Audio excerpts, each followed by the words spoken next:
Hi everyone, welcome to my YouTube channel. मेरा नाम मनदीप है और आज की वीडियो में हम बात करेंगे रैग के बारे में। आज की वीडियो में हम रैग से रिलेटेड सारे टॉपिक्स के बारे में डिस्कस करेंगे। Basically we are going to build a simple RAG from scratch. तो बेसिकली आज की वीडियो का एजेंडा है ये। और रैग क्या है इसके बारे में डिस्कस करने से पहले हम बात करेंगे कि रैग की ज़रूरत क्यों पड़ी। और इन सारी और रैग का हम प्रैक्टिकल इम्प्लीमेंटेशन भी करेंगे। तो वन बाय वन सारी चीज़ों के बारे में बात करेंगे। तो चलिए शुरुआत करते हैं। सबसे पहले हम बात करते हैं कि रैग होता क्या है। रैग होता है बेसिकली आपका, अगर आप रैग की फुल फॉर्म देखेंगे तो this is retrieval. A stand for augmented, augmented. और जी स्टैंड फॉर जनरेशन। ठीक है, ये इसकी फुल फॉर्म है।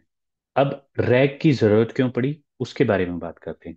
सो रैग वो हमारा क्या होता है कि हम लेट से हमारे जितने भी एलएलएम्स हैं, जैसे कि चैट जीपीटी है या डाले है या जितने भी नए ट्रांसफॉर्मर बेस्ड मॉडल्स हैं, वो सारे आपके एलएलएम्स है, लार्ज लैंग्वेज मॉडल। ठीक है। और ये जितने भी एलएलएम्स हैं वो सारे पब्लिकली अवेलेबल डेटा के ऊपर ट्रेन हुए, पब्लिक डेटा के ऊपर ट्रेन हुए हैं। ये जितने भी एलएलएम है which is around 5% of total data. और जो हमारा जो प्राइवेट डेटा है which is around 95% of data. Private data bye means is like जो कंपनी का अपना प्राइवेट डेटा है। सो वो सारा डेटा या एंटरप्राइज डेटा जो है कंपनीज का, वो 95% डेटा है। सो विच मीन्स कि जो हमारे हमारे पास जो एलएलएम है या फिर चैट जीपीटी जैसा पावरफुल टूल है, वो अभी सिर्फ 5% के डेटा को एक्सेस कर सकता है, या उसके पास अवेलेबिलिटी है, या फिर वो उतने के ऊपर ट्रेन हुआ है। और तो अगर हमें वो इस एलएलएम की कंप्यूटेशनल पावर का या इसकी जो कैपेबिलिटीज हैं उनको अगर हमें इस 95% डेटा के ऊपर यूज करना है, तो हम क्या कर सकते हैं, हम कैसे कर सकते हैं। उसका आंसर है रैग। सो रैग हम एक एप्लीकेशन बनाते हैं which is based on LLM और based on our private data. और फिर हम जो है हम प्राइवेट डेटा के ऊपर भी एलएलएम की पावरफुल कैपेबिलिटीज का यूज कर पाते हैं। तो अगर मैं बहुत ही सिंपल लैंग्वेज में अगर आपको एक्सप्लेन करूं, तो रैग क्या होता है। अभी के लिए आप ऐसे मान लीजिए कि रैग एक ब्लैक बॉक्स है। सिर्फ ऐसे मान लीजिए, एक ब्लैक बॉक्स है। और इस ब्लैक बॉक्स में दो पार्ट हैं। लेट्स से एक पार्ट है आपका एलएलएम और दूसरा पार्ट है आपका नॉलेज बेस। नॉलेज बेस को मैं यहाँ पे केबी लिख रहा हूँ। नॉलेज बेस का मतलब ये है कि जो भी आपका डेटा है, प्राइवेट डेटा है। ठीक है। सो इसमें क्या होगा कि ये मान लीजिए आपका रैग है। रैग में हम क्या करेंगे कि हम एक कोई भी क्वेश्चन क्वेरी देंगे। यूजर का क्वेश्चन होगा यहाँ से। और एलएलएम, और इसके अंदर दो पार्ट्स मैंने जैसे आपको बताया, एक एलएलएम एक आपका नॉलेज बेस। और सम हाउ इस ब्लैक बॉक्स के अंदर हम कोई भी क्वेश्चन देंगे related to this knowledge base, तो ये हमें उसका आंसर दे देगा। बहुत ही सिंपलेस्ट फॉर्म में रैग है ये। ठीक है। अब हम इसमें थोड़ा सा जूम इन करते हैं कि बेसिकली, अब हम थोड़ा सा जूम इन करके फॉर्मल डेफिनेशन को एक बार देख लेते हैं। ठीक है। रैग बेसिकली आपका क्या है कि रिट्रीवल ऑगमेंटेड जनरेशन। इसके अंदर आपका क्या होगा, is a powerful technique that enhances language models by combining them with external knowledge bases। जैसे मैंने अभी आपको एक एग्जांपल के थ्रू बताया था कि आप रैग को एक ब्लैक बॉक्स मान लो, उसके अंदर दो पार्ट्स हैं, एक आपका एलएलएम, दूसरा आपका नॉलेज बेस। ठीक है। तो आप एलएलएम को नॉलेज बेस के साथ कंबाइन कर देते हो और उसकी एलएलएम की कैपेबिलिटीज को उस नॉलेज बेस पे आप यूज कर पाते हो। वो आपका रैग हो गया। रैग एड्रेसेस ए की लिमिटेशन ऑफ मॉडल। सो जैसे मैंने आपको बताया कि रैग की जरूरत क्यों पड़ी, तो जो जितने भी हमारे एलएलएम्स हैं, जितने भी हमारे ट्रांसफॉर्मर बेस्ड मॉडल्स हैं, इनकी कुछ लिमिटेशन है। लिमिटेशन क्या है कि वो एक उनके पास एक डेट तक की नॉलेज होती है। जिस जिस डेट की कट ऑफ है, जब तक वो ट्रेन हुए हैं, उसके बाद का फ्यूचर में जो भी हुआ है उनको नहीं पता होता। सो ऐसे में हम क्या कर सकते हैं, ऐसे में इस प्रॉब्लम को सोल्व करने के लिए एक प्रॉब्लम तो ये थी, दूसरी प्रॉब्लम ये थी कि हमारा प्राइवेटली अवेलेबल डेटा 95% है। सो उस डेटा के ऊपर जो है अगर हमें एलएलएम की कैपेबिलिटीज का यूज करना है तो हम क्या कर सकते हैं, उसी के लिए हम बेसिकली हम अपना जो रैग बनाते हैं। तो इसमें क्या होता है कि when given a query, RAG system first search a knowledge base for relevant information. The system then incorporates the retrieve information into pro model prompt. The model uses the provided context to generate a response to the query. ये अभी के हिसाब से थोड़ा सा confusing लग रहा होगा, लेकिन जैसे जैसे हम आगे बढ़ेंगे इस सिंपल डेफिनेशन के ऊपर हम दोबारा से आएंगे, एंड आई एम श्योर कि वो फिर ये सारी चीजें सेंस करने लग जाएंगी। तो अभी के लिए जैसे मैंने आपको बताया कि रैग को आप ऐसे मान लो कि एक ब्लैक बॉक्स है भाई, उसमें हमने एलएलएम को और हमारे हमारे जो हमारा प्राइवेटली अवेलेबल डेटा है उसको कंबाइन कर दिया है। और वो बॉक्स के अंदर ऐसी पावर है कि आप उस जो प्राइवेटली अवेलेबल डेटा है उससे रिलेटेड आप कुछ भी क्वेश्चन पूछ लो वो उसका आंसर दे देगा। ठीक है। अब रैग के अंदर बेसिकली तीन मेजर स्टेप होते हैं या तीन मेजर कंपोनेंट होते हैं। एक होता है इंडेक्सिंग का, दूसरा होता है रिट्रीवल का, तीसरा होता है जनरेशन का। इनके बारे में अभी थोड़ा सा बात करते हैं कि बेसिकली होते क्या है, इंडेक्सिंग में क्या होता है। उससे पहले जैसे मैंने अभी आपको यहाँ पे बताया था शुरू में, ये जो था आपका, ये जो आपका रैग था, ये जो आपका ब्लैक बॉक्स था, इसके अंदर आपका ये वाला पार्ट एलएलएम है। तो ये तो हमारा, आप ऐसे समझ लीजिए कि ये आपका चैट जीपीटी है। तो आपने चैट जीपीटी को, ये आपका नॉलेज बेस है। नॉलेज बेस मतलब कि आपकी कंपनी का डेटा, कंपनी डेटा। ठीक है, तो आपने इन दोनों को कंबाइन कर दिया और फिर आप इस एलएलएम से या इस चैट जीपीटी से इस कंपनी डेटा के बारे में कुछ भी पूछ लो, ये आपको आंसर दे देगा। ठीक है। अब इसके करने के भी कुछ स्टेप्स हैं कि वो एकदम से कैसे निकाल के ले आता है वो, या कुछ कंपोनेंट्स हैं या स्टेप्स आप उसको बोल लीजिए। वो हैं आपके ये वाले तीन स्टेप जो मैंने अभी आपको बताया कि एक इंडेक्सिंग होता है, एक रिट्रीवल होता है और एक तीसरा होता है जनरेशन का पार्ट होता है। इंडेक्सिंग क्या होता है, इंडेक्सिंग के अंदर अगर हम बात करें, अभी मैं वन बाय वन पहले सिर्फ कॉन्सेप्ट्स को डिस्कस कर रहा हूँ, उसके बाद हम प्रैक्टिकल इंप्लीमेंटेशन भी क्या क्या करेंगे। सो लेट्स से इंडेक्सिंग के अंदर क्या होता है, इंडेक्सिंग के अंदर होता है आपका लोड। मुझे यहाँ से पेन चेंज करने दीजिए, मैं यहाँ से अपना पेन चेंज कर लेता हूँ। ठीक है। आपका होता है load, split, embed and then store. तो बेसिकली क्या होता है कि लेट्स से आपके, ये बहुत ही सिंपल लैंग्वेज में बता रहा हूँ। लेट्स से आपकी एक कंपनी है, उस कंपनी का कुछ डेटा है, लेट्स से एसक्यूएल डेटाबेस में। लेट्स से कुछ डेटा है आपका, मान लीजिए इसको एक डिफरेंट आइकन से वो कर देते हैं। लेट्स से नो या ग्राफ डेटाबेस में, या नो एसक्यूएल, ये मैंने बोल दिया, लेट्स से आपका ग्राफ डेटाबेस। ठीक है।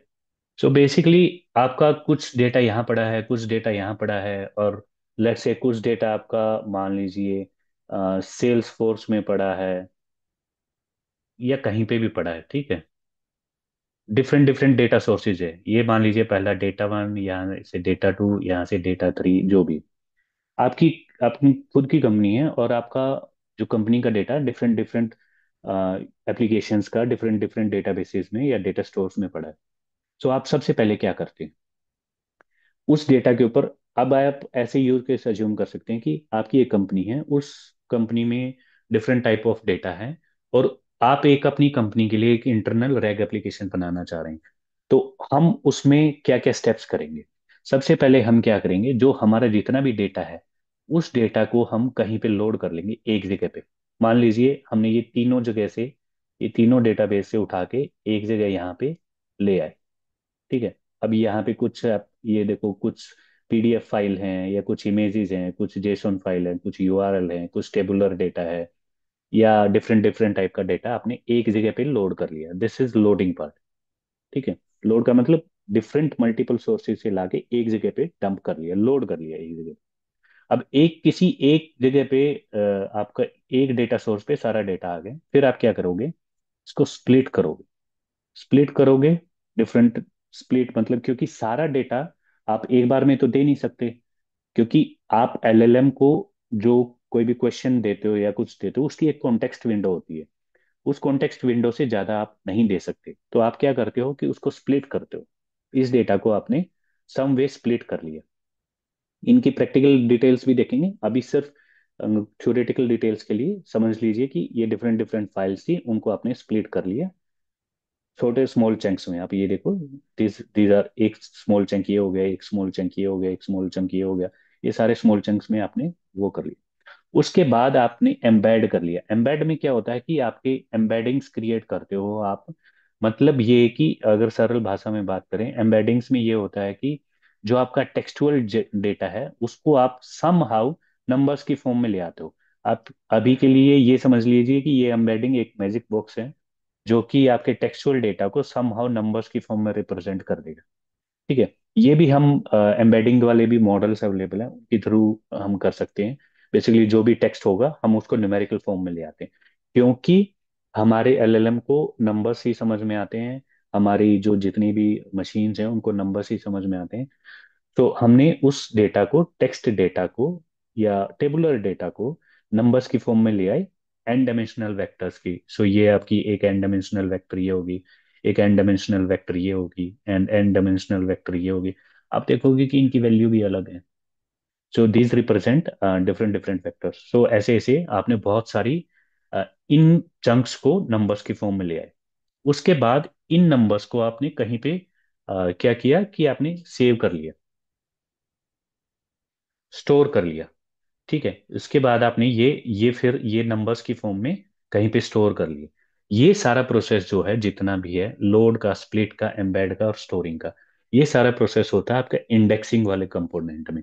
तो जैसे मैंने अभी आपको ऊपर बताया था, हमारे जो एल एल इसमें रैग में तीन मेजर कंपोनेंट या तीन मेजर पार्ट्स होते हैं। First is indexing, second is retrieval, third is generation.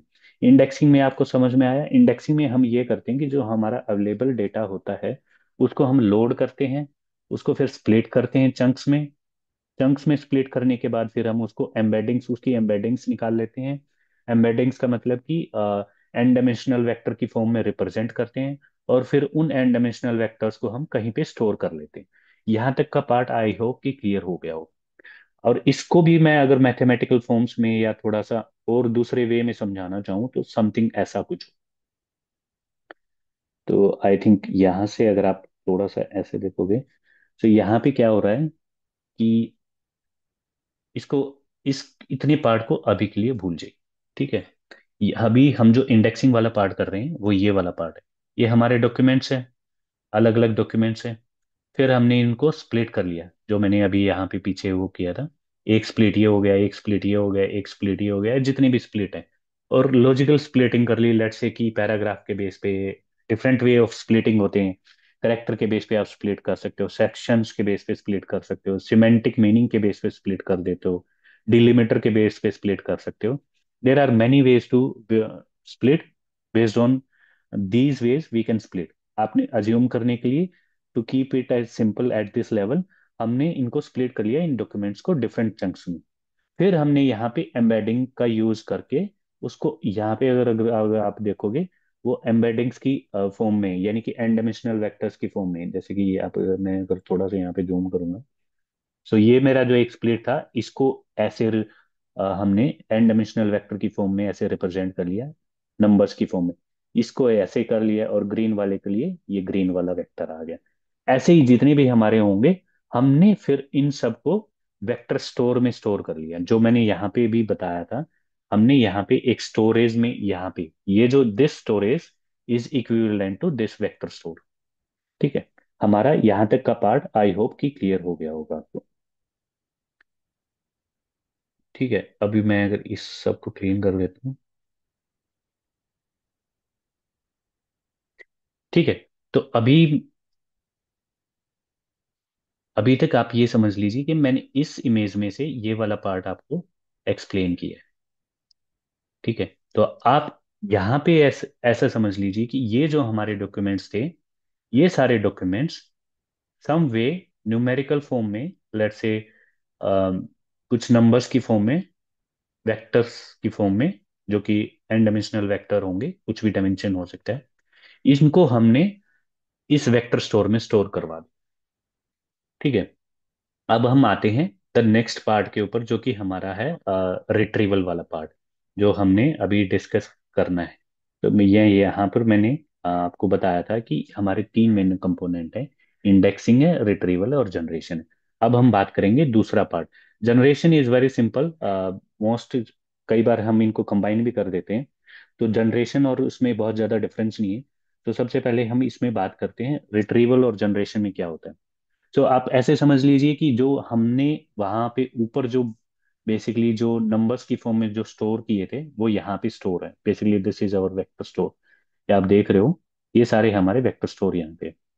तो होगा क्या रैग एप्लीकेशन में, होगा क्या दूसरा कंपोनेंट या दूसरा पार्ट जो है हमारा रिट्रीवल और ऑगमेंटेशन का।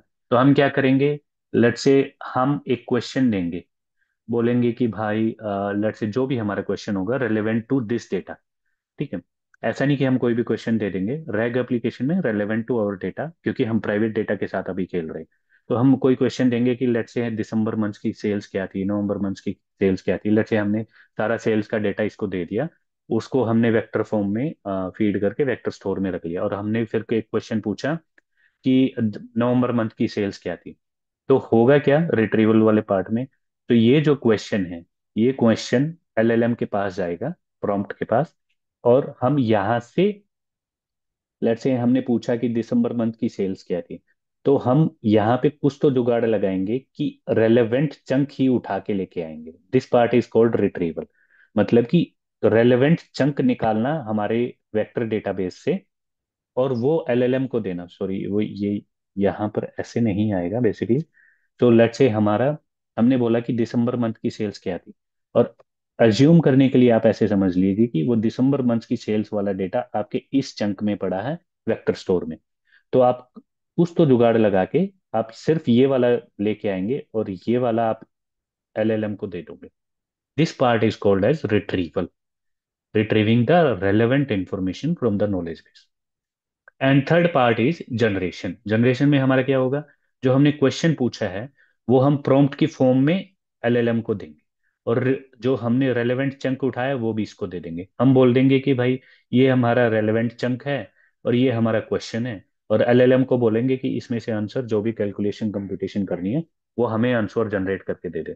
तो third part is which is generation, जो कि हमारा क्या होगा, इस रेलेवेंट इंफॉर्मेशन और इस प्रॉम्प्ट का यूज करके जो हमारा आंसर जनरेट करेगा, this part is called generation.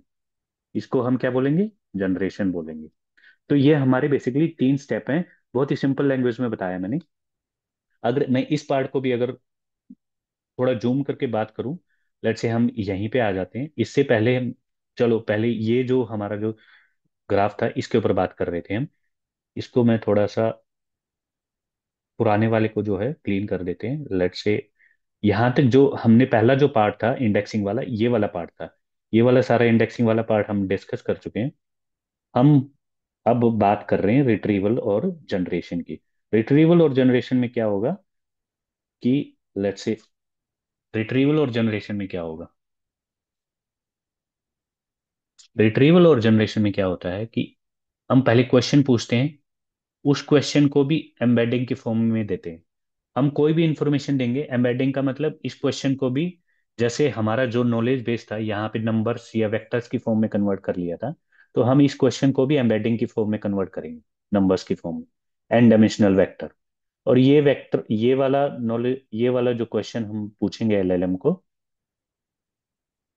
फिर क्या होगा कि अब जैसे मैंने अभी आपको ये बताया था कि हम यहाँ से relevant part of the information ही लेके आएंगे। जैसे यहाँ पे मैंने आपको बताया था कि हम लेट्स से हमारा वो वाली इंफॉर्मेशन इस चंक में है, तो हम वही इंफॉर्मेशन लेके आ रहे हैं, बाकी इंफॉर्मेशन नहीं लेके आ रहे। तो ये हम कैसे लेके आए, ये हम ऐसे लेके आए कि हमारे पास एक कॉन्सेप्ट होता है कोसाइन सिमिलरिटी का, मान लीजिए अभी के लिए वही डिस्कस कर लेते हैं। हम क्या करेंगे कि जो हमारी क्वेश्चन वाली वेक्टर है, बेसिकली जो हमने क्वेश्चन पूछा है उसको भी हमने वेक्टर की फॉर्म में कन्वर्ट कर लिया है। उस वेक्टर को, और जो हमारा आंसर वाले जो वेक्टर स्टोर, वो भी सारी वेक्टर्स हैं। सो आप ऐसे समझ लीजिए ये आपकी क्वेश्चन की वेक्टर है।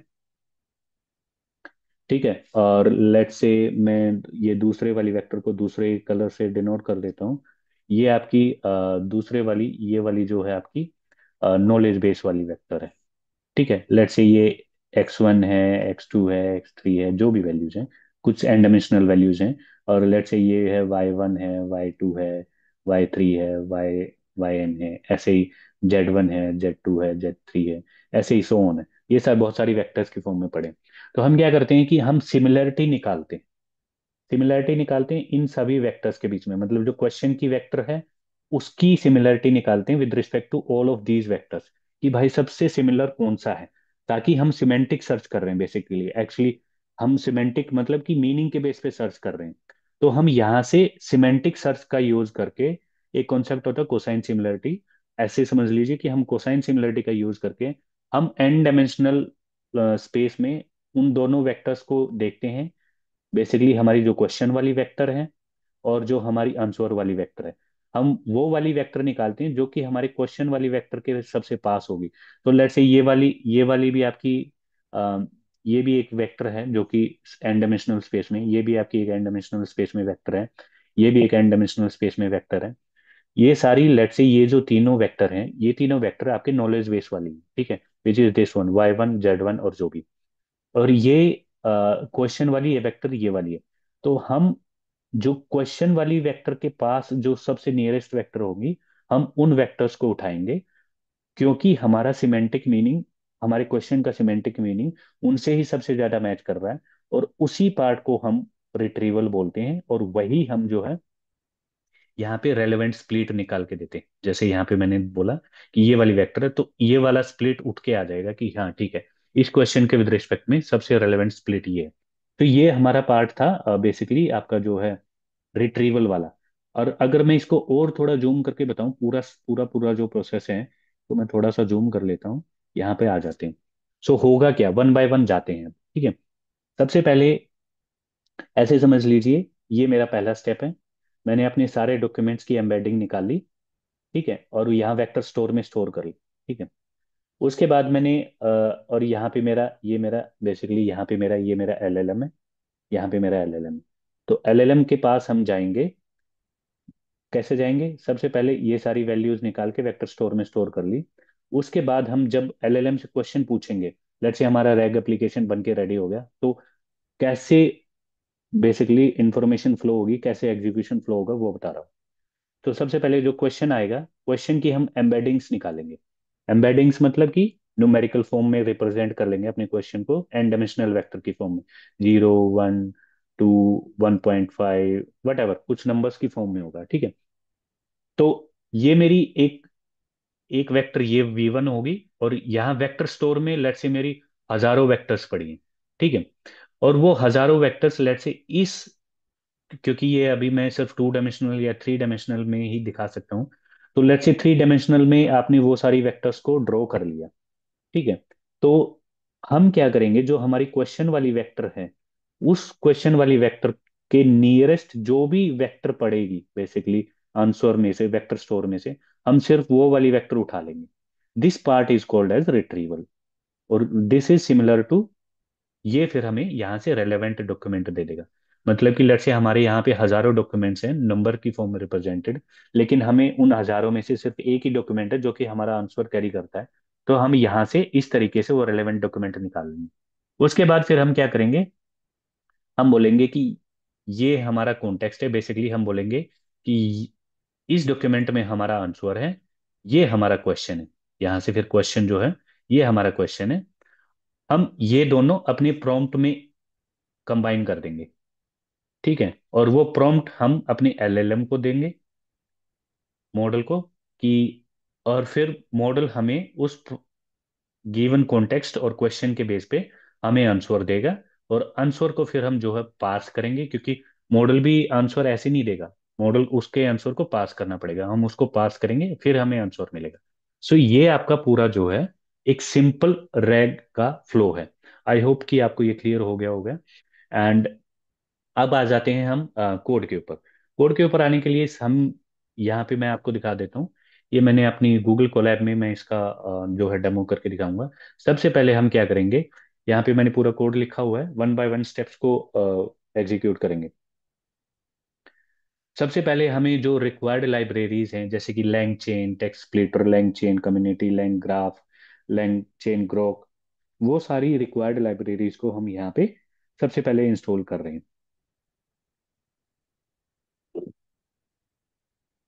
तो यहाँ पे हमने जो रिक्वायर्ड लाइब्रेरीज हैं उनको इंस्टॉल कर लिया। उसके बाद सबसे पहले हम क्या कर रहे हैं, यहाँ पे इंपोर्ट गेट पास, और गेट पास का यूज करके हमारी जो एक लैंग स्मिथ, अगर आपको नहीं पता है तो मैं बता देता हूँ। लैंग चेन के साथ बेसिकली आपका एक अलग लाइब्रेरी है लैंग स्मिथ। लैंग स्मिथ की हेल्प से आप एक्चुअली ट्रेस कर सकते हो कि आपके कोड में हो क्या रहा है। हम अपनी जो रैग एप्लीकेशन है लैंग चेन का यूज करके या लैंग ग्राफ का यूज करके बना रहे हैं। तो हम क्या करने वाले हैं, लैंग्राफ एक आपका फ्रेमवर्क है जिसकी हेल्प से हम अपने एलएलएम को और जो हमारा प्राइवेट डेटा है उसको कंबाइन करेंगे, और फिर उस रैग एप्लीकेशन का यूज करके हम उस डेटा से, जो हमारा प्राइवेट डेटा है उससे रिलेटेड कुछ भी पूछ सकते हैं। ठीक है। तो उसके लिए हम क्या कर रहे हैं, हम लैंग चेन का यूज कर रहे हैं, और लैंग स्मिथ भी इसकी लैंग चेन की ही साथ की लाइब्रेरी है। उससे ये क्या होता है कि आपकी लॉगिंग या ट्रेसिंग हो जाती है। वो सब मैं आपको दिखाऊंगा यहाँ पे। आप जैसे ये यहाँ पे लोग लैंग चेन का, लैंग स्मिथ का यहाँ से आपके जब आप लॉग इन करोगे, आप एक एपीआई की के थ्रू जो है इसका सेटअप कर सकते हो, और फिर आपकी एप्लीकेशन से रिलेटेड जो भी लॉग्स जनरेट होंगे डायरेक्ट क्लाउड पे जाएंगे, और आप एक एक चीज देख सकते हो कि क्या हो रहा है क्या नहीं हो रहा। ठीक है। तो सबसे पहले हम यहाँ पे ये चीजें इंपोर्ट गेट पास इसका यूज करके हम अपने ओएस एनवायरनमेंट में इसकी एपीआई की सेट करेंगे। मेरी एपीआई की ये है। आप लोग अपनी एपीआई की जो है आपकी खुद की एपीआई की जनरेट कर सकते हैं। जैसे ही आप यहाँ पे वो करोगे, मैंने यहाँ पे अपनी एपीआई की जो है सेट कर दी। उसके बाद ऐसे ही अब मैं क्या यूज कर रहा हूँ, ग्रोक का यूज कर रहा हूँ। ग्रोक एक प्लेटफॉर्म है जिसके थ्रू आप जो ओपन सोर्स एलएलएम्स हैं उनका यूज कर सकते हो एपीआई के थ्रू बेसिकली। सो इसमें क्या है, हम जो है लामा 3 जो कि फेसबुक का एलएलएम है उसका यूज करेंगे। ठीक है। जैसे यहाँ पे अगर आप देखोगे, तो उसके लिए भी आपकी एक एपीआई की लगती है। ठीक है। सो यहाँ पे आप अपनी एपीआई की सेट कर ली मैंने। यहाँ तक अभी तक कुछ भी नहीं हुआ। यहाँ तक आप सिंपल समझ लीजिए कि मैंने इंपोर्ट किया है, और इसने अपने ओएस एनवायरनमेंट में लैंग चेन ट्रेसिंग को ट्रू किया है, और लैंग चेन की एपीआई की सेट करी है, और यहाँ पे मैंने ग्रोक की एपीआई की सेट करी है, और कुछ भी नहीं किया है। यहाँ से फिर मैंने अपने एलएलएम का ऑब्जेक्ट बनाया है। ठीक है, चैट ग्रोक के थ्रू। अब यहाँ पर हमें एम्बेडिंग्स चाहिए होंगी, जैसे मैंने आपको यहाँ पे बताया था। एम्बेडिंग्स का मतलब क्या है, ये जो है, ये जो पार्ट है एम्बेडिंग्स वाला, एम्बेडिंग्स का मतलब क्या है कि आप टेक्स्ट को एन डायमेंशनल वेक्टर की फॉर्म में कैसे लेके आओगे। सो ये भी बना हुआ है आपको, बस इस काइंड ऑफ अवेलेबल है लाइब्रेरी, आपको उसको पिक एंड यूज करना है। सो हम इसमें हगिंग फेस एम्बेडिंग्स यूज कर रहे हैं। बहुत सारी एम्बेडिंग्स अवेलेबल हैं, हगिंग फेस की हैं, आपकी ओपन एआई की हैं, और भी बहुत सारी हैं। हम यहाँ पे हगिंग फेस की यूज कर रहे हैं। और बहुत सारे मॉडल्स भी, बहुत सारे डिफरेंट टाइप की एम्बेडिंग्स अवेलेबल हैं। छोटे मॉडल वाली भी, बड़े मॉडल वाली भी, मतलब कि डिफरेंट टाइप की एम्बेडिंग्स अवेलेबल हैं। ठीक है। तो यहाँ पे from LangChain Hugging Face import Hugging Face embeddings, ये फ्रीली अवेलेबल है। और यहाँ से हमने ये मॉडल की आईडी दे दी, और हमने बोला कि हम ये वाली एम्बेडिंग्स यूज करना चाह रहे हैं। तो ये एक काइंड ऑफ ऐसे समझ लीजिए ये मेरा एम्बेडिंग वाला मॉडल है। और सरल भाषा में बताऊं तो आप ऐसे समझ लीजिए कि ये एम्बेडिंग वाला मॉडल है। आप इसको टेक्स्ट दोगे इधर से, और इधर से जो है आपका वो टेक्स्ट वेक्टर्स की फॉर्म में कन्वर्ट हो जाएगा। ठीक है। ये वो वाला पार्ट है। तो यहाँ से हमने क्या किया है कि हगिंग फेस एम्बेडिंग का ऑब्जेक्ट बना रहे हैं, काइंड ऑफ इनिशियलाइज कर रहे हैं। और कौन सा मॉडल यूज कर रहे हैं, ये वाला। और यहाँ से हमने वो पास करके उस जो रिक्वायर्ड डिटेल थी वो सारी डाउनलोड होगी। अब नेक्स्ट फिर जो है ये क्रोमा क्या है, अब आ जाते हैं क्रोमा के ऊपर। क्रोमा हमारा वेक्टर स्टोर है। यानी कि लेट्स से जब हम सारी इस मॉडल के थ्रू, इस ये जो हमने ऊपर मॉडल का ऑब्जेक्ट बनाया है बेसिकली, इस मॉडल के थ्रू, हगिंग फेस एम्बेडिंग के थ्रू, जब हम अपनी सारी टेक्स्ट को एम्बेडिंग्स की फॉर्म में ले आएंगे, हम उसको स्टोर कहाँ करेंगे। स्टोर करने के लिए हमें क्या चाहिए, एक वेक्टर स्टोर। यानी कि जैसे हमें टेबल्स का डेटा स्टोर करने के लिए एसक्यूएल चाहिए, एसक्यूएल टाइप के डेटाबेस चाहिए, और नॉन टेबुलर डेटा को या सेमी स्ट्रक्चर्ड डेटा को स्टोर करने के लिए आपको नो एसक्यूएल डेटाबेस चाहिए। ऐसे ही जो वेक्टर की फॉर्म में जो डेटा होता है उसको आपको सेव करने के लिए वेक्टर डेटा स्टोर चाहिए। और Chroma is one of the vector data store. यहाँ से मैंने उसको इंपोर्ट किया, और ये मैंने उसको बताया कि ये मेरा एम्बेडिंग फंक्शन है, और ये फिर मुझे वेक्टर स्टोर का बेसिकली काइंड ऑफ हम उसका ऑब्जेक्ट बना रहे हैं। ठीक है। अब उसके बाद आ जाते हैं यहाँ पर। यहाँ पे कुछ जो रिक्वायर्ड चीजें हैं उनको इंपोर्ट किया गया है। इंपोर्ट करने के बाद अब जो हम मैंने आपको स्टार्टिंग में बताया था कि लेट्स से हमारा एक प्राइवेट डेटा है। हम यहाँ पे टेस्ट मतलब बेसिकली एक इस अपनी फर्स्ट सिंपल रैग एप्लीकेशन के लिए हम किसी और डेटा का नहीं, एक सिंपल बेसिकली आपका जो एक आपका ये वाला जो एक ब्लॉग पोस्ट है इसका यूज कर रहे हैं। हम बोल रहे हैं कि हमारा सारा डेटा ही ये। ठीक है। तो हम क्या कर रहे हैं, इस ब्लॉग पोस्ट को हम रीड कर रहे हैं। रीड करेंगे, रीड करके हम इसको जो पार्स कर रहे हैं। और जो भी फिर जो पार्स होके डेटा आता है इसको हम फिर लोड करेंगे। यहाँ पे अगर आप देखोगे, यहाँ से मैंने वेब बेस्ड लोडर का ऑब्जेक्ट बनाया, फिर उसको लोड किया, यहाँ से सारे डॉक्यूमेंट्स निकाल लिए। और फिर डॉक्यूमेंट्स को निकालने के बाद फिर मैं उसको जो स्प्लिट कर रहा हूँ। स्प्लिट कैसे कर रहा हूँ, रिकर्सिव करेक्टर टेक्स्ट स्प्लिटर का यूज करके जो है मैं इनको स्प्लिट करता जा रहा हूँ। ठीक है। और चंक साइज मैंने क्या बताया कि 1000 का चंक साइज है, और चंक का ओवरलैप क्या है, 200 का ओवरलैप है। ठीक है। यहाँ से मैंने उसको स्प्लिट कर लिया। वन बाय वन हम वही चीजें करते जा रहे हैं जो हमारे इसमें थी। तो बेसिकली हमने अभी तक क्या किया है कि हमने एक तो सबसे पहले ये एम्बेडिंग वाला, अगर मैं इसको सबको क्लीन कर देता हूँ, एक बार दोबारा बता देता हूँ, इस सबको मैं क्लीन कर देता हूँ। हमने अभी तक क्या क्या किया है कोड में, मैं कोड की बात कर रहा हूँ कि अभी तक कि हमारे क्या स्टेप्स हुए हैं। हमने सबसे पहले हमने क्या किया है कि एक तो एम्बेडिंग वाला मॉडल बना लिया, मतलब उस एम्बेडिंग वाला मॉडल ले आए कि भाई ये जी सारे डॉक्यूमेंट इस बॉक्स, ऐसे समझ लो ये एक ब्लैक बॉक्स है, खाली एक ऐसा बक्सा, जादुई बक्सा, जिसमें आप डॉक्यूमेंट दोगे वेक्टर की फॉर्म में आ जाएगा। ठीक है। सो यहाँ से हमने एक तो ये बना लिया एम्बेडिंग वाला। ये डॉक्यूमेंट सारे इकट्ठा कर लिए। कहाँ से कर लिए, ये वाले सारे डॉक्यूमेंट्स, ये इस बेसिकली इसके ऊपर जितना डेटा है उसको पास करके हमने रख लिया। ठीक है। फिर हमने क्या किया, उसको स्प्लिट कर लिया, और स्प्लिट को सारे स्प्लिट को यानी कि ऐसे समझ लो कि इसको स्प्लिट करके ऐसे ले आए। जो हमारा ऊपर था समथिंग, ये आपको ऐसे समझ लीजिए कि ये आपका स्प्लिट, ये वाला पार्ट जो ऐसे स्प्लिट कर लिया। तो बेसिकली ये सारे डॉक्यूमेंट थे, इनको ऐसे स्प्लिट कर लिया।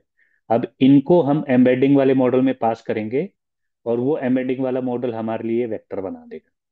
यहाँ से अगर मैं बात करूँ, ये हम यहाँ पे पहुंच गए, सबको स्प्लिट कर लिया। स्प्लिट करने के बाद फिर ये इसको एम्बेडिंग को दे देंगे। ये फिर हमें क्या करेगा, ये बेसिकली आपको जो है वेक्टर्स की फॉर्म में लाके, और फिर हम इसको वेक्टर स्टोर में डाल देंगे। वही सब करने वाले हैं। ये हमने स्प्लिट किया, और फिर स्प्लिट करने के बाद ये सारे जो हैं इन स्प्लिट को जो है vector store dot add document, जैसे मैंने आपको बताया था, ये वेक्टर स्टोर हमारा क्या था, ऊपर जो मैंने आपको क्रोमा का वो बताया था, ये यहाँ पे जो क्रोमा का ऑब्जेक्ट बनाया था, इसके अंदर हमने इन सबको ऐड कर दिया। Vector store dot add documents, documents equal to all splits. यहाँ पे हमने जो है सबको सारे चंक्स को एक काइंड ऑफ इंडेक्सिंग कर दी। ठीक है। ये हमारा फर्स्ट पार्ट हो गया। फर्स्ट पार्ट यानी कि इंडेक्सिंग वाला पार्ट यहाँ तक हो गया है। इंडेक्सिंग में हमने, मैं फिर से बता देता हूँ कि इंडेक्सिंग में हमने क्या किया है।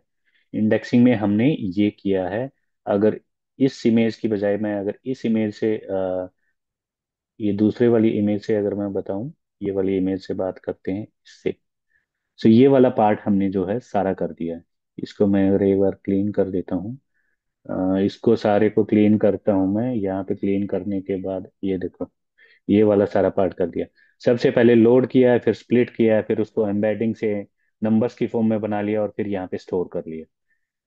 ठीक है। यही सारे स्टेप्स किए हैं। लोड में हमने किया है, अपने केस में क्या किया है, कोड में हमने एक बेसिकली एक ब्लॉग पोस्ट को रीड कर रहे हैं, फिर हमने उसको स्प्लिट किया। स्प्लिट करने के बाद फिर हमने उसकी एम्बेडिंग्स निकाल ली। एम्बेडिंग निकालने के बाद हम उसको उन एम्बेडिंग का मतलब है, जब भी मैं एम्बेडिंग बोल रहा हूँ आप उसको ऐसे समझ लीजिए कि एन डायमेंशनल वेक्टर है, और उस एन डायमेंशनल वेक्टर को हमने ये वेक्टर स्टोर में स्टोर कर लिया। This is our chromo.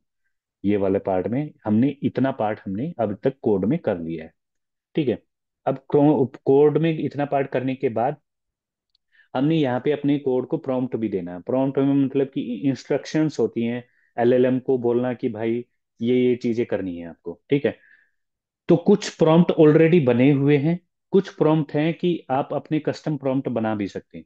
अभी के लिए to keep it the simple things, मैंने एक ये बनाया प्रॉम्प्ट यहाँ से पुल कर लिया, हगिंग फेस, ये हब से मैंने पुल कर लिया है। ये मुझे एक प्रॉम्प्ट स्ट्रिंग दे देगा। ठीक है। अब हम आ जाते हैं नेक्स्ट। तो हम क्या कर रहे हैं, अब क्योंकि हम, आप इसको ऐसे समझ लीजिए कि हम एक एप्लीकेशन बना रहे हैं, वो एप्लीकेशन में कुछ काइंड ऑफ स्टेट्स होंगी। ठीक है। और जो कि वो कुछ ऐसा समझ लीजिए कि वो ऐसा कुछ दिखती है ग्राफ की फॉर्म में।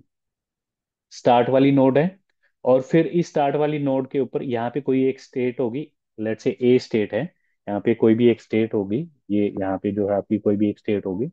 और इस स्टेट के ऊपर बेसिकली आप कुछ एक्शंस परफॉर्म करेंगे, फिर आप इस स्टेट पे आ जाओगे, फिर यहाँ पे कुछ एक्शंस परफॉर्म करोगे, फिर आप ये वाली स्टेट पे आ जाओगे। सो बेसिकली आप ऐसे कर रहे हो। ठीक है। ये वही वाली है रिट्रीव और जनरेट, हम वही वाले पार्ट करने वाले हैं। तो हमने क्या किया है, हम यहाँ पर थे, यहाँ तक का हम कोड कवर कर चुके हैं। ये मैंने एक सिंपल क्लास स्टेट बनाई, डिक्शनरी टाइप के। इसके अंदर एक क्वेश्चन है, एक कॉन्टेक्स्ट है और एक आंसर है, ये तीन ही चीजें ली हैं। ठीक है। उसके बाद एक फंक्शन बनाया रिट्रीव का, रिट्रीव के अंदर हम एक स्टेट पास करेंगे जो कि इस टाइप का होगा। और हम बोलेंगे कि इस स्टेट के ऊपर आप सिमिलरिटी सर्च परफॉर्म करो। और किस स्टेट के ऊपर, इस स्टेट के अंदर जो भी क्वेश्चन है, जो भी यूजर क्वेश्चन देगा, वो एक स्टेट होगी। उस स्टेट के अंदर एक क्वेश्चन होगा। ये आपकी एक क्लास है, उस क्लास के अंदर एक, उसका नाम स्टेट है, इस क्लास के अंदर आपका एक वेरिएबल होगा क्वेश्चन, तो जो यूजर क्वेश्चन देगा वो इसके अंदर आ जाएगा। तो हम इस स्टेट में से क्वेश्चन निकाल रहे हैं और एक सिमिलरिटी सर्च परफॉर्म कर रहे हैं वेक्टर स्टोर के ऊपर। बेसिकली हम क्या कर रहे हैं, हम रिट्रीवल कर रहे हैं। रिट्रीवल में क्या कर रहे थे कि हमारी एक क्वेश्चन की जो वेक्टर है, उसको बाकी की जितनी भी सारी वेक्टर्स अवेलेबल हैं वेक्टर स्टोर के अंदर, उन सब से सिमिलरिटी चेक कर रहे हैं कि भाई तू इससे कितना सिमिलर है, तू इससे कितना सिमिलर है, तू इससे कितना सिमिलर है। और फिर जो मोस्ट सिमिलर होगा क्वेश्चन से, उन वेक्टर्स को हम निकाल लेंगे, उनको हम रिट्रीव कर लेंगे। ये वही वाला पार्ट कर रहे हैं, हम सिमिलरिटी सर्च परफॉर्म कर रहे हैं। और फिर यहाँ से रिट्रीव्ड डॉक्यूमेंट्स को हम कॉन्टेक्स्ट वाले वेरिएबल के अंदर असाइन करवा देते हैं। यहाँ पे जैसे लिस्ट ऑफ डॉक्यूमेंट होगी, क्योंकि हो सकता है कि हमारा जो क्वेश्चन है उसका आंसर एक डॉक्यूमेंट में ना होने की बजाय हो सकता है पांच में हो, दो में हो, तीन में हो, सौ में हो, कितने में भी हो सकता है। ठीक है। तो हमने यहाँ पे रिट्रीव वाले स्टेप पे हमने क्या किया है, हमने सिमिलरिटी सर्च परफॉर्म करके और कॉन्टेक्स्ट के अंदर वो रिट्रीव्ड डॉक्यूमेंट्स असाइन करवा दिए। उसके बाद थर्ड स्टेप जो है हमारा बेसिकली जनरेट का है। जनरेट में भी हम क्या करेंगे, अपनी स्टेट फेंकेंगे, जो हमारी करंट स्टेट है, और हम बोलेंगे कि भाई ठीक है, यहाँ से सारे जो आपका कॉन्टेक्स्ट था, उस कॉन्टेक्स्ट को आपने निकाल लिया और बोल दिया प्रॉम्प्ट को कि मॉडल को प्रॉम्प्ट देने से पहले कि ये हमारा क्वेश्चन है, ये हमारा कॉन्टेक्स्ट है। और फिर ये वाला पूरा जो आपने पूरा मैसेजेस बना के एक इसके अंदर मॉडल को दे दोगे कि ये मेरा क्वेश्चन है, ये मेरा कॉन्टेक्स्ट है, और मुझे इसका आंसर दे दो। तो फिर मॉडल आपको क्या देगा, रेस्पॉन्स। और फिर हम आंसर के अंदर ये जो हमारी स्टेट वाला आंसर है बेसिकली ये वाली क्लास का, ये वाला यहाँ पे अगर आपने स्टार्टिंग में देखा हो, यहाँ पे जब हमने ये क्लास इनिशियलाइज करवाई थी, क्वेश्चन था, कॉन्टेक्स्ट था, और उसका आंसर था। आंसर के अंदर हम क्या, यहाँ पे जो मॉडल रिस्पॉन्स देगा उसको हम आंसर के अंदर असाइन करवा देते हैं। ठीक है। और फिर यहाँ से फिर हम स्टेट ग्राफ डॉट स्टेट, ये फिर हम जो है नोड्स ऐड करते हैं। और फिर यहाँ पे हमने एज ऐड किया है, यानी कि ये देखो, ये मेरी एक नोड है स्टार्ट नोड। स्टार्ट नोड से एक एज है रिट्रीव नोड तक, रिट्रीव तक। रिट्रीव क्या है, आपका एक फंक्शन है, एक तरीके का एक्शन। ठीक है। और फिर आप ने क्या किया कि रिट्रीव से फिर उसको बिल्ड कर लिया, ग्राफ को बिल्ड कर लिया। ठीक है। ग्राफ डॉट उसको कंपाइल कर लिया, और फिर अगर आप उसको इमेज जनरेट करोगे तो ऐसा बनेगा। अब मैं आपको ये रन करके दिखाता हूँ, यहाँ तक हमारा रन हो गया था, अब मैं इसको रन कर रहा हूँ। ये मैंने पहले कोड का वॉक थ्रू करवाया था। अब ये जो है आपका रन हो रहा है। यहाँ आपका पूरा मतलब एक तरीके से ग्राफ पूरा आपने अपनी एप्लीकेशन का बना लिया है। फिर आप उसको यहाँ पे अगर आप इसको डिस्प्ले करोगे, तो मतलब कि आपकी एप्लीकेशन का फ्लो क्या है, स्टार्ट, रिट्रीव और जनरेट। क्योंकि हम एक सिंपल रैक बना रहे हैं तो हम पहले चीजें सिंपल रखते हैं। अब फिर जो है ये ग्राफ, ये आपकी रैग एप्लीकेशन है, graph is your RAG application. अब आप इससे कुछ भी क्वेश्चन पूछ सकते हो related to your data source, and your data source was this blog.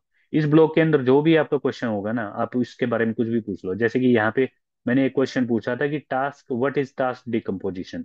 सो मैं अगर इसे पूछता हूँ कि टास्क डिकम्पोजिशन क्या है, तो ये बेसिकली क्या करेगा, इसके बेस पे मुझे आंसर दे देगा। Task decomposition is a process that breaks down blah blah blah, जो भी है। अब मान लो मैं अगर कोई और क्वेश्चन पूछता हूँ, लेट्स से मैं इसमें पूछता हूँ, लेट्स से अगर मैं इसमें पूछ लेता हूँ कि टाइप्स ऑफ मेमोरी कितनी है। तो बेसिकली इसमें how many types of memory, let's say अगर हम यहाँ से पूछते हैं, मैं एक दूसरा क्वेश्चन पूछ रहा हूँ, how many types of memory, sorry how many types of memory. Let's say मान लो मैं यहाँ से क्वेश्चन पूछता हूँ और मैंने यहाँ से पूछा, तो लेट्स सी सी यहाँ पे उसने आंसर भी दिया, बिल्कुल करेक्ट आंसर दिया। According to the context there are three main types of memory, short term memory, long term memory and sensory memory. अगर आप यहाँ पे देखोगे तीन ही है, sensory memory, short term memory and long term memory.